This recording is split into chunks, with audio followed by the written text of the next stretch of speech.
ते आरतीला जमतील त्यांच्याशी संवाद साधावा या हेतूने काही चार शब्द तुमच्या चांगले कानावर पडावे यासाठी मी उभा आहे। आजचा दिवस खूप छान आहे। आज गोंदवलेकर महाराजांची जयंती आहे। डिसेंबरमध्ये शताब्दी पुण्यतिथी आपण साजरी केली। गोंदवलेकर महाराज हे विलक्षण सामर्थ्यवान संत होते।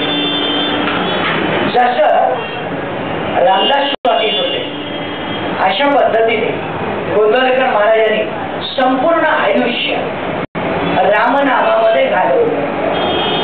इतकं रामनाम की एका शिष्याला असा प्रश्न पडला की महाराज आपण केव्हा नाम घेता?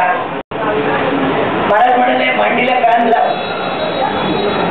मांडीला कान लावला तर श्रीराम जयराम जय जयराम नाव ऐकत। दुसऱ्या एका भक्ताने विचारलं का हो महाराज मनुष्य जन्म पूर्व कर्मानुसार मिळतो असं म्हणतात, मग आपला जन्म कशासाठी झाला?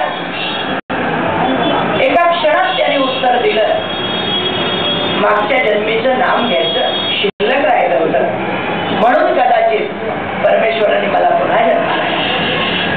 इतकं नामाचं सामर्थ्य त्याने आयुष्यभर पटवून दिलं। आणि रामनाम कसं श्रेष्ठ आहे? राम म्हणजे आत्मा। अलगीच लक्षात आपण म्हणतो की नाही काय म्हणताय राम राम, जीवनात काही राम राहिला नाही। राम म्हणजे आत्मा। श्रीराम जयराम जय जयराम या मंत्राने आजपर्यंत असंख्य चमत्कार घडले आणि या रामनामाची गोडी अनेक संतांना लागली। कबीराने रामनामावर भर दिला। रामदास स्वामीने 13 कोटी नामस्मरण केल्यानंतर प्रत्यक्ष रामाने त्यांना दर्शन दिलं। त्यावेळेला सुद्धा रामदास स्वामी म्हणाले अरे 13 कोटी नाम घेतल्यानंतर तुम्हाला दर्शन दिलंच, माझी ही अवस्था आहे, सामान्य माणसाची काय परिस्थिती होणार?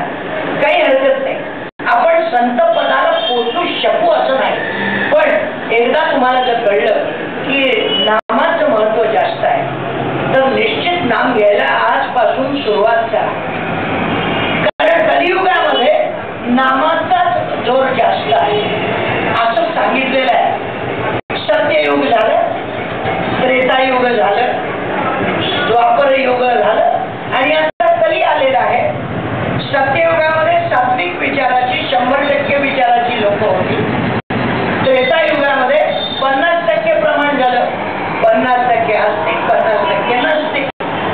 मग द्वापर युगामध्ये 75% नास्तिक काय द्वापर युगामध्ये 50% झालं कृष्ण युगात आणि कलियुगात 75 आणि 25% नास्तिक आणि आता महाकलियुग आहे म्हणजे 10-12% आस्तिक लोक राहिले, त्याच्यामध्ये आपण आहोत। कृष्णाच्या असंख्य लीला जशा तुम्ही ऐकल्या तशी नामाची एक लीला गमतीशीर सांगतो की कृष्णाला कायम यशोदा उखळीला बांधून ठेवायची आणि तो काही केला ऐकायचा नाही। एक दिवस यशोदा त्याला म्हणते तू आता तरी बांधलेलं सोडू नकोस, मला सोडून जाऊ नकोस, बघ तुला सत्ययुगातल्या भक्तांची शपथ आहे। तो काय ऐकायला तयार नाही। तो बघ रामायण काळातल्या त्रेतायुगाच्या भक्तांची शपथ आहे तरी तो काय ऐकायला शक्य नाही। शेवटी ती म्हणाली बघ कलियुगात जे भक्त येतील ना त्यांची शपथ आहे। तो थांबला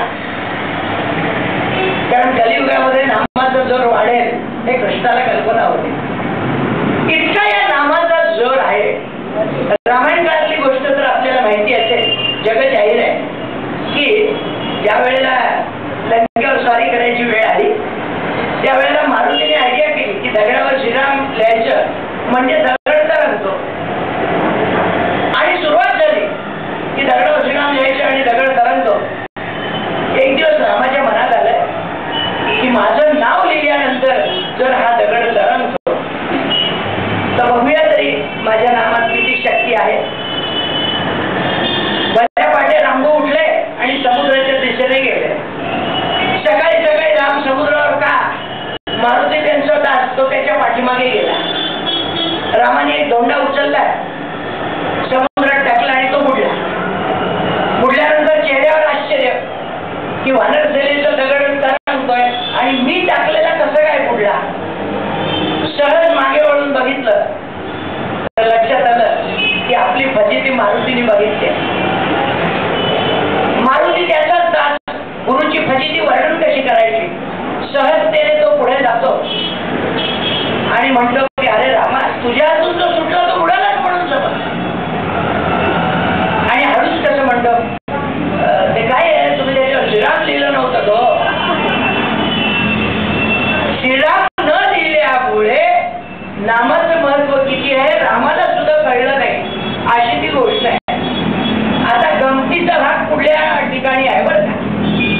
तो गमतीचा भाग काय आहे की वानर सेनेची ही चमत्कारिक कृती बघितल्यानंतर रावण सेनेमध्ये हाहाकार झाला की रावणाची जी सगळे राक्षस मंडळी होती ती थोडीशी घाबरलीच. ती म्हणाली यांची वानर सेना एवढी तयार आहे तर आपलं काय होणार.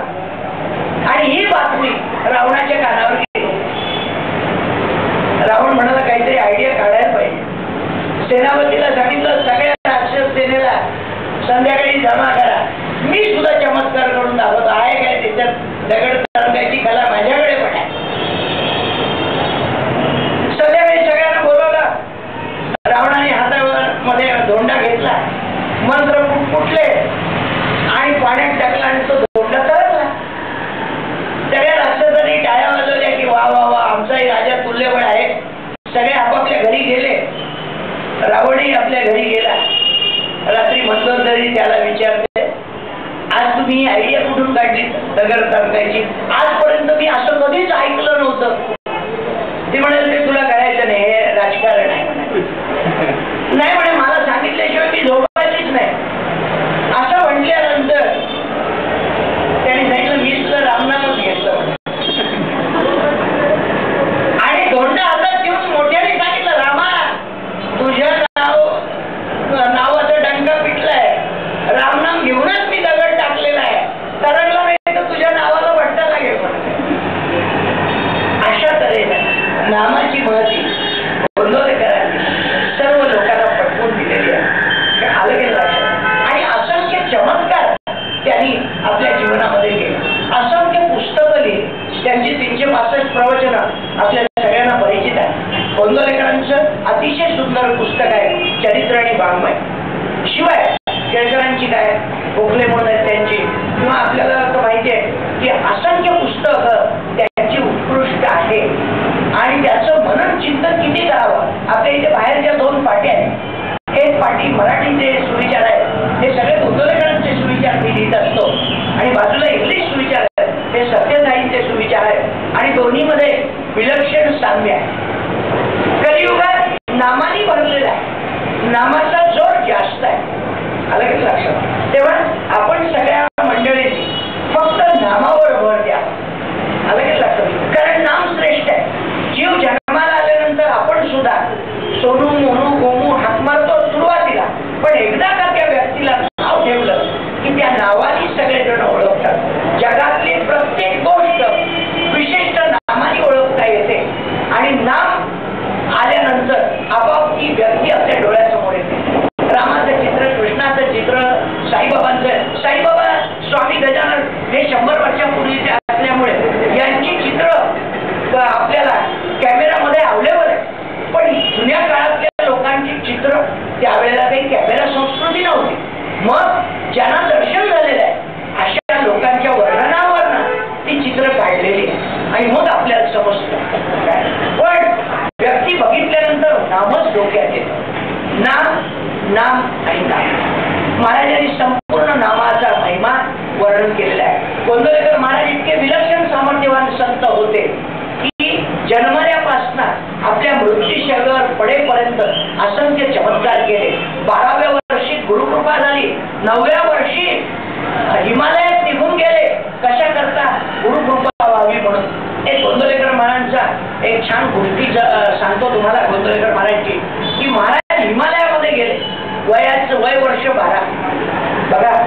आणि गेल्यानंतर काय झालं, एक साधू ध्यानाला बसलेला होता की ज्याच्या दाढी आणि जटा जमिनीपर्यंत लागत होत्या. त्याची ध्यानावस्था गोंदवलेकरांना बघितल्यानंतर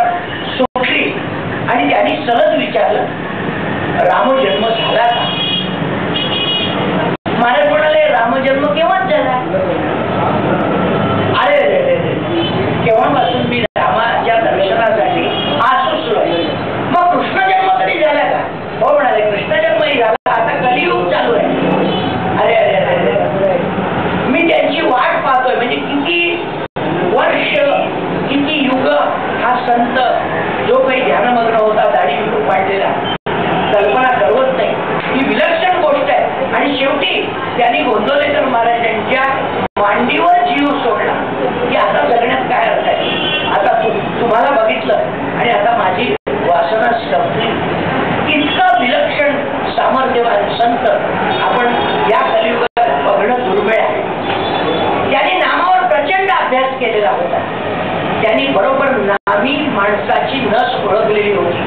संसार सांभाळूनच त्यांनी भक्ती करायला लावली. संसार आणि परमार्थ दोन्ही एकत्र नांदवायला लावले.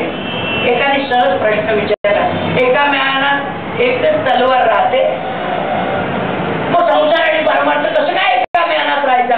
चटकन उत्तर दिलं, म्यान वाढवले की झालं का?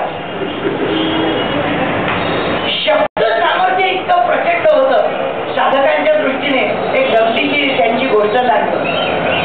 आता आपण सगळेजण मठात येतो. आपलं मठ लहान आहे, शहरी जीवन आहे, आपल्याला काही राहायची सोय नाही. कधी आला तर चहा पाणी खाणं पिणं काहीतरी प्रसाद मिळतो. पण पूर्वीच्या काळात तसा नव्हता.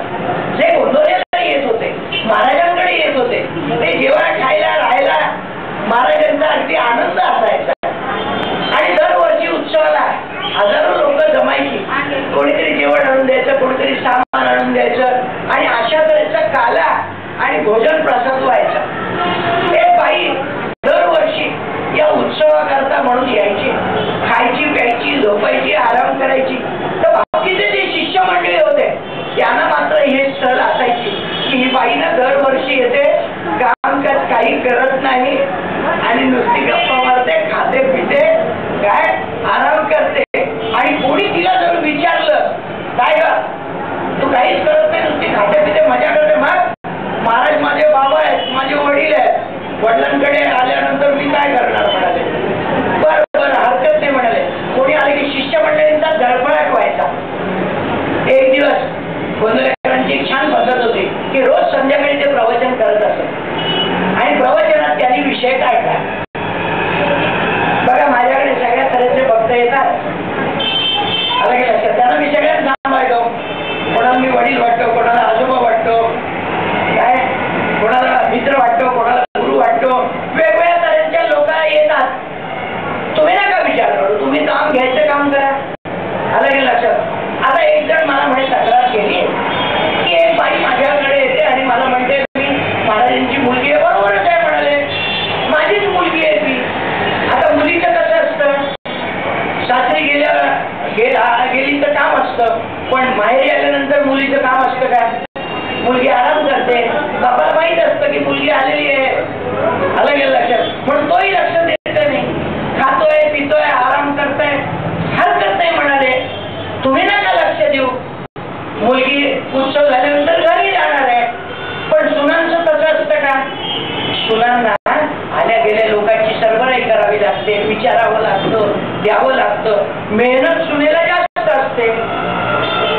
पण तुम्ही एक लक्षात ठेवा, मुलगी आपल्या घरी जाणार आहे, सून माझ्या घरी राहणार आहे. शेवटी माझ्या कपाटाच्या चाव्या मी मुलीला नाही देणार आहे, सुनेला देणार आहे. मला जे काही सांगायचं आहे ते मी सुनेला सांगणार आहे, मुलीला सांगणार नाही. आता मुलगी व्हायचं तर सून व्हायचं तुम्ही ठरवा. आलं गेलं लक्षात. शेवटी गंमत अशी आहे की काय साधायचं सांगतायच्या तुम्ही जवळ जाता, पण काय साधायचंय जर कळलं नाही तर मग कितीही प्रवचनं ऐकली तरी उपयोग नाही. गोंधळेकर महाराजांची प्रवचनं आणि कृष्णनीती हे अगदी सारखी आहे.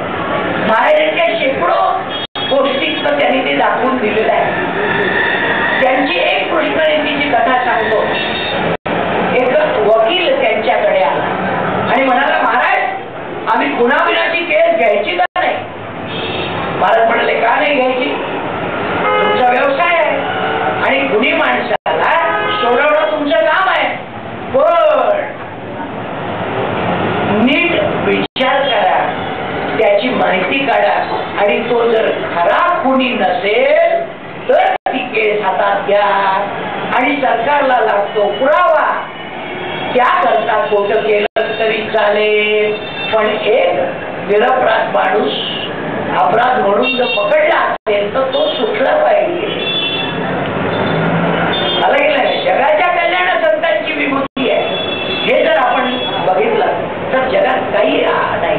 जयाचा जने जन्मनामार्थ झाला, जयाने सदा वासनामार्थ केला, जयाच्या मुखी सर्वदा नाम कीर्ती नमस्कार त्या ब्रह्म चैतन्य मूर्ती सद्गुरुनाथ महाराज की जय गोंदवलेकर महाराज की जय।